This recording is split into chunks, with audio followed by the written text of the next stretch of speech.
Hello everybody, I'm Lauren O'Quinn with Trajectory on Location. With me now is Keith Barber, Chief Operating Officer at Tanzle. Keith, how are you? I'm doing great. So, can you tell me, what is Tanzle and what does Tanzle do? So we're an innovative technology company, a startup, relatively new. We were focused on AR and VR, augmented and virtual reality.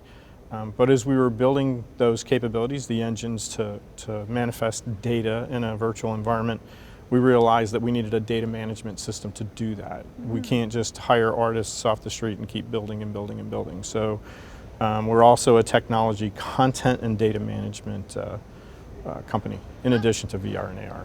From a technology perspective, what are the biggest challenges in terms of adopting and enabling innovation?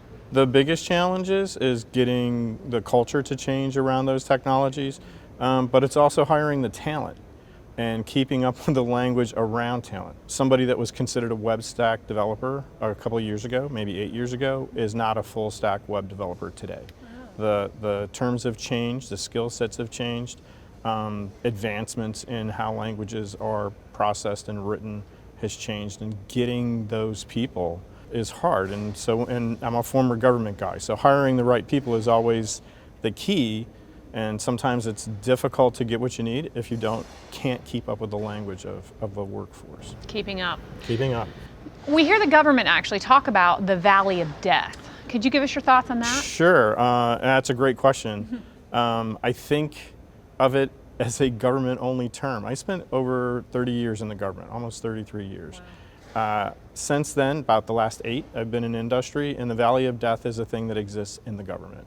When a technology matures and it's right and everybody uses it, it naturally transitions and people adopt it.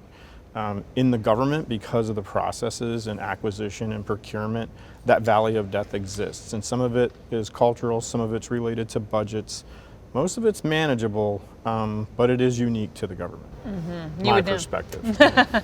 Would you speak to the importance of the USGIF Foundation? I think the foundation is one of the most important things around GEOINT, to include the government aspects.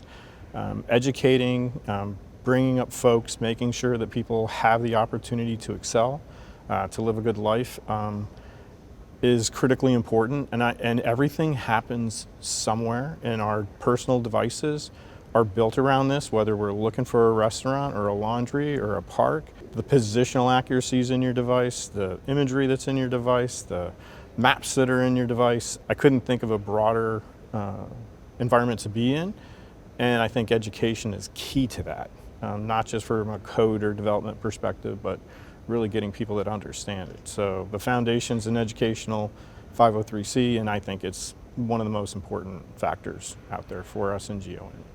Great points. Keith, we can't thank you enough for your time and your insights today. It was great to see you. Thanks. Thank you very much.